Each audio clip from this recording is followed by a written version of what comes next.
This video is sponsored by Ram Ram Group of Companies, co-sponsored by Nature House and भैया G silver coated इलायची। दोस्तों, अपने ही चले हुए दाव में बाबा इस कदर फंस जाएंगे कि लेने के देने पड़ जाएंगे, उन्होंने सोचा नहीं होगा। आज मैं आपको दिखाने जा रहा हूं जिस नेता पर भरोसा करके अपनी पार्टी और अपने साथियों पर निशाना साधने या फिर साइडलाइन करने की कोशिश की जा रही थी, अपने विपक्षी पार्टी और विरोधी पार्टी के नेताओं को ठिकाने लगाने की कोशिश की जा रही थी, वही नेता इस तरीके से हुंकार भरने लगा है जिसकी वजह से हालत पतली हो गई है। एक नहीं, दो नहीं, तीन नहीं, कुल 5 इलाकों से, जगहों से, दिशाओं से बाबा इस कदर घेर गए कि अब छटपटाने के अलावा उनके पास कुछ बचा नहीं है। शिवपाल सिंह यादव की शेरनी ने जो कमाल कर दिखाया है, उसके बाद बाबा चारों खाने चित्त हो गए। आज की बहुत बड़ी खबर दिखा रहा हूं, एक ऐसे मुद्दे पर लाकर बाबा और उनके अधिकारियों को शिवपाल की शेरनी ने फंसा दिया है कि अब न आ कर पा रहे हैं न करा पा रहे हैं। नमस्कार, मैं हूं प्रज्वल गौतम और आप देख रहे हैं खबर चौक। आज की बड़ी खबर पहले तो दोस्तों बहुत सारी है, उनमें से एक है एक ऐसा जघन्य अपराध जो वाराणसी में होता है। दरअसल उसको हाईलाइट करने की कोशिश कोई भी गोदी मीडिया का चैनल नहीं कर रहा। उसकी 2 बड़ी वजह है। पहली बड़ी वजह यह है कि चूंकि वो वाराणसी नरेंद्र मोदी साहब का संसदीय क्षेत्र है, इसलिए न चाहते हुए भी गोदी एंकर और गोदी मीडिया के लिए वाराणसी में स्पेशल तौर पर रामराज आ चुका है। वहां अपराध होता ही नहीं है, ये गोदी मीडिया का मानना है। वहां होता तो है लेकिन नहीं दिखाएंगे, और नहीं दिखाएंगे तो रामराज हो ही गया अपने आप। तो ये सारी कहानी है। वहां एक छात्र की हत्या हो जाती है और आप यकीन नहीं मानेंगे, उस हत्या में जो आरोप लगा है वो भारतीय जनता पार्टी के एक नेता पर लगता है। यह पूरा मसला कैसे दबाने और छिपाने की कोशिश की जा रही है हर कोई जानता है। उधर करनी सेना वाले वैसे ही बाबा की नाक में दम कराए हुए हैं। पहले अच्छा लग रहा था, लेकिन अब जब से रामजीलाल सुमन के काफिले पर हमला हुआ है, तब से बाबा सकपकाए हुए हैं कि किन लोगों के सर पर आशीर्वाद रख दिया। अब इन सब के बीच एक ऐसी नेत्री जिन पर अब से तकरीबन 1 साल पहले दाव लगाने की सोच रही थी, कम से कम उनके बहाने केशव प्रसाद मौर्य, कम से कम अखिलेश यादव को आंखें तरेर कर देख लेंगे। लेकिन जैसे ही शिवपाल सिंह यादव की एंट्री वापसी हुई, वैसे ही फौरन वो नेता ने बाबा को चारों खाने चित कर दिया। पहले मैं बयान सुनाने जा रहा हूं, वो बयान सुनिए।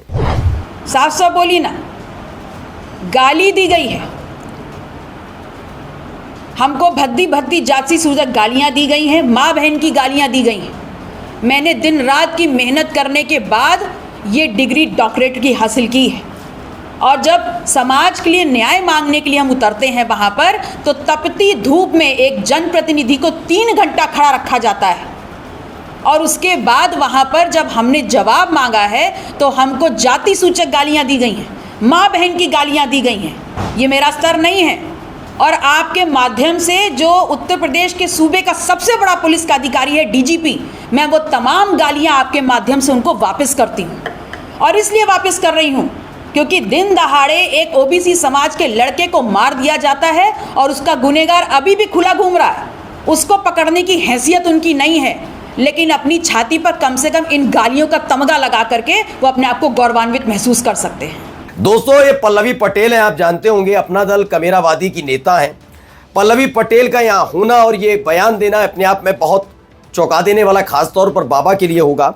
बाबा को पूरी उम्मीद थी कि आगे जाकर ये काम आ सकती हैं, क्योंकि सिराथू से इन्होंने चुनाव जीता, अपने सबसे बड़े प्रतिद्वंदी, मतलब बाबा के सबसे बड़े प्रतिद्वंदी केशव प्रसाद मौर्य को हराया। इस लिहाज से पल्लवी पटेल चूंकि अनुप्रिया पटेल की बहन है, अनुप्रिया पटेल बार बार जब भी गुटबाजी एनडीए के अंदर शुरू होती है और बाबा की कुर्सी खतरे में होती है और केशव प्रसाद मौर्य के नाम की चर्चा चलती है, तो अनुप्रिया पटेल हमेशा केशव प्रसाद मौर्य के खेमे में नजर आई। ऐसे में अनुप्रिया पटेल को साइडलाइन करने के लिए भी पल्लवी पटेल जरूरी थी, और विपक्षी पार्टी की नेता यानी विधायक होने के नाते अखिलेश यादव को झटका देने के लिए भी जरूरी थी। लेकिन इन सब के बीच पल्लवी पटेल पहुंचती हैं और उन्होंने क्या कहा?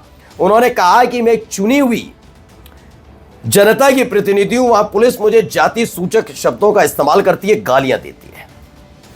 यही नहीं, उन्होंने तो यह तक कह दिया कि जो उत्तर प्रदेश के पुलिस विभाग की मुखिया है यानी प्रशांत कुमार जी, ये उनको मैं वापस भेजती हूं जो उनकी पुलिस ने मेरे लिए एक शब्दों का इस्तेमाल किया है। इससे बड़ी शर्म की बात नहीं हो सकती। डीजीपी महोदय किसी भी तरीके से खाकी की लाज को बचाने के लिए कुछ भी कहें, लेकिन जब एक महिला और वो भी विधायक वो बताए कि उत्तर प्रदेश की पुलिस किस तरह बेलगाम हो चली है, कितनी बदजुबानी करती है, महिला और एक विधायक को गालियां बकती है, तो ये अपने आप में शर्म करने वाली बात है। वो बात अलग है कि मौजूदा सरकार का रूपरेखा ऐसी है कि शायद शर्म ही ना आए जब अनुज चौधरी के बयान को भी डिफेंड कर दिया जाए। तो यहां तो वैसे भी समाजवादी पार्टी की वो विधायक हैं जिनसे योगी आदित्यनाथ को खासी उम्मीद थी, अब वो पाला बदलकर फिर से समाजवादी पार्टी के साथ हैं। शिवपाल सिंह यादव के इस करिश्मे का किसी के पास काट नहीं है। मैंने आपको बताया शुरुआत में, एक ये मुद्दा है जिस मुद्दे ने फंसा दिया, क्योंकि पल्लवी पटेल पर भरोसा करके जिस तरह की बातें, जिस तरह के बयान बाबा की तरफ से, बाबा के कैंप की तरफ से दिए जा रहे थे, उसको लेकर केशव प्रसाद मौर्य सजग हुए, अनुप्रिया पटेल सजग हुई, ये दोनों सजग हो गए। दूसरी बड़ी खबर यही थी कि करनी सेना ने वैसे ही फंसा दिया। यानी दूसरा मोर्चा यह है कि करनी सेना, जिस पर बड़े खुश हो रहे होंगे बाबा अंदर ही अंदर कि कैसे उन्होंने माहौल क्रिएट कर दिया, ये कर दिया, वो कर दिया, लेकिन यहां फंसते नजर आ रहे हैं, क्योंकि तमाम ब्राह्मण जाति से ताल्लुक रखने वाले, दलित जाति से ताल्लुक रखने वाले वोटर्स जो उनका साथ देते थे, पिछड़े तो पहले से ही और यादव नहीं साथ दे रहे थे, वो वैसे ही अकेले पड़ते नजर आए योगी आदित्यनाथ। तो दूसरा सबसे बड़ा मोर्चा। तीसरा ये कि आरएसएस ने करनी सेना वाले मुद्दे के बाद साथ छोड़ दिया है। मोहन भागवत की मौजूदगी उत्तर प्रदेश में होना और मुलाकात करने की कोशिश योगी आदित्यनाथ करते रहे, मुलाकात ना हो पाए, ये वाकई बड़ा बेचैन कर देने वाला था। तीसरा बड़ा मोर्चा यहां पर घिरता हुआ नजर आया। इसी के साथ साथ लगातार नेता जो दूरी बना रहे हैं योगी आदित्यनाथ से, वो भी बता रहा है कि कुछ फेरबदल होने जा रहा है, फेरबदल बहुत जबरदस्त तरीके से होने जा रहा है, और इन सारी की सारी जानकारी इसमें मिल रही है। इन सबके बीच पल्लवी पटेल ने जो किया, किसके इशारे पर किया, किसके कहने पर किया, कल तक जो बताई जा रही थी समाजवादी पार्टी की बागी विधायक, अब उन्होंने ही ऐसा गेम चेंज किया है कि बाबा बेचारे बेचैन हो चले। नमस्कार। New Public Inter College Lucknow. Admission open. For more information, call 0522 282232 or 7755 089585.